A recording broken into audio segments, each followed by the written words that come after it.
नमस्कार, मैं Vishnu Shankar TV9 Bharatvarsh digital के मंच से आपके साथ हूँ। आज बात कश्मीर को लेकर पाकिस्तान और सऊदी अरब के बीच बढ़ रहे तकरार की। इसी हफ्ते आगे पाकिस्तान की सेना के अध्यक्ष जनरल कमर जावेद बाजवा रियाद की यात्रा पर जा रहे हैं। उनका मिशन दोनों देशों के बीच आ रही संबंधों में तल्खी को कम करने की कोशिश है। हुआ यह कि पाकिस्तान ने सऊदी अरब से ऑर्गेनाइजेशन ऑफ इस्लामिक कोऑपरेशन यानी OIC के मंच पर कश्मीर के मसले पर एक मीटिंग बुलाने को कहा था, लेकिन इसको लेकर सऊदी अरब का रवैया ठंडा रहा।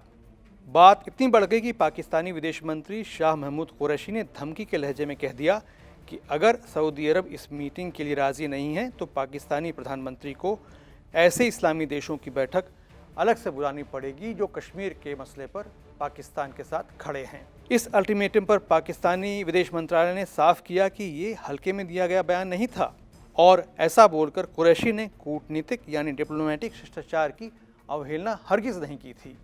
सऊदी अरब में पाकिस्तान के बयान को गंभीरता से लिया गया, लेकिन उस तरह नहीं जैसे पाकिस्तान चाहता था। रियाद से कहा गया कि पाकिस्तान सऊदी अरब द्वारा उसे दिए गए 6.2 अरब डॉलर के कर्ज में से 1 अरब डॉलर फौरन वापस करे। पैसे के मामले में खस्ता हाल पाकिस्तान को ये पैसा अपने दोस्त या आका चीन से कर्ज लेकर चुकाना पड़ा। यहाँ ये बताना ज़रूरी है कि 6.2 अरब डॉलर के सऊदी कर्ज में 3 अरब डॉलर लोन की शक्ल में थे और 3.2 अरब डॉलर क्रेडिट यानी बाद में पैसे देने की शर्त पर तेल की सप्लाई के लिए दिए गए थे। खबर तो ये भी है कि सऊदी अरब ने पाकिस्तान से कर्ज के 1 अरब डॉलर और लौटाने के लिए कह दिया है। पाकिस्तान की खींच की एक वजह यह भी थी कि पिछले साल उसने मलेशिया में आयोजित एक इस्लामी देशों की बैठक से पैर पीछे खींच लिए थे सऊदी अरब के दबाव में, और उसे उम्मीद थी कि इस समर्थन के बदले सऊदी अरब कश्मीर के मसले पर उसकी मदद करेगा। समझने वाली बात यह है कि OIC में सऊदी अरब के नेतृत्व को तुर्की से चुनौती मिल रही है। तुर्की के राष्ट्रपति अर्दोगन OIC में अपना प्रभाव बढ़ाना चाहते हैं और कश्मीर के मसले पर मुखर स्वरूप से पाकिस्तान का समर्थन कर रहे हैं। कश्मीर पर सऊदी अरब का स्टैंड भारत का समर्थन करता है। भारत ने हमेशा कहा है कि कश्मीर उसका एक आंतरिक मामला है और किसी और देश की दखलंदाजी उसे इसमें बिल्कुल नागवार गुजरेगी। सऊदी अरब के अलावा UAE, ओमान, मालदीव्स, पश्चिम एशिया और उत्तरी अफ्रीका के कई इस्लामी देश और इंडोनेशिया और मध्य एशिया के देश कश्मीर पर भारत के रुख का समर्थन करते हैं। गौरतलब है कि अपनी कश्मीर नीति के चलते पाकिस्तान लगातार कई प्रभावशाली इस्लामी देशों से दूर होता जा रहा है। यहाँ तक कि UN में भी कश्मीर मामले पर पाकिस्तान को कई इस्लामी देशों से निराशा ही हाथ लगी है। कश्मीर पर पाकिस्तान के अंतर्राष्ट्रीय बिरादरी में अलग थलग होने का श्रेय भारतीय विदेश नीति और मुस्लिम राष्ट्राध्यक्षों से प्रधानमंत्री मोदी के घनिष्ठ संबंधों को जाता है।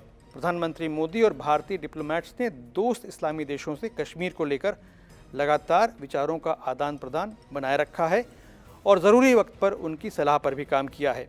जाहिर है इससे दोनों पक्षों के बीच विश्वास मजबूत हुआ है।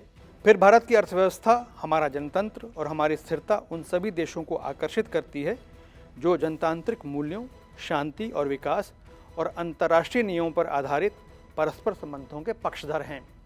अब पाकिस्तान के लिए अंतर्राष्ट्रीय संबंध और समर्थन चुनौती बनते जा रहे हैं। उसकी आर्थिक हालत डगमगाई हुई है और आतंकवाद फैलाने को लेकर वो बदनाम है। नाम के लिए तो पाकिस्तान इस्लामी रिपब्लिक है, लेकिन राजकाज वहाँ सेना ही चलाती है। शायद इसीलिए जनरल बाजवा को अभी रियाद जाना पड़ रहा है। मौजूदा समय में चीन ही एक ऐसा देश है जो पाकिस्तान की मदद कर रहा है, विशेषकर दक्षिण एशिया क्षेत्र में, क्योंकि यहाँ उसके और पाकिस्तान के हित मेल खाते हैं। पश्चिम दिशा और कश्मीर में भारत से लगने वाली सीमाओं पर पाकिस्तान और चीन की मिलीभगत साफ दिखती है। चाइना पाकिस्तान इकोनॉमिक कॉरिडोर की मार्फत चीन न सिर्फ पाकिस्तान को कर्ज देकर विकास का सपना दिखा रहा है, बल्कि सामरिक दृष्टि से महत्वपूर्ण पाकिस्तानी इलाकों में अपना प्रभुत्व भी स्थापित कर रहा है। अंतर्राष्ट्रीय संबंध हर देश के अपने राष्ट्रीय हितों पर आधारित होते हैं और तभी तक काम करते हैं जब तक दो देश एक दूसरे के काम आ सकें। पाकिस्तान को ये गंभीरता से सोचने की ज़रूरत है कि हर मर्ज की दवा चीन नहीं हो सकता, लेकिन अन्य देशों से अच्छे रिश्तों के लिए पाकिस्तान को अपनी सोच में बदलाव करना पड़ेगा। क्या वहाँ के शासक इसके लिए तैयार हैं?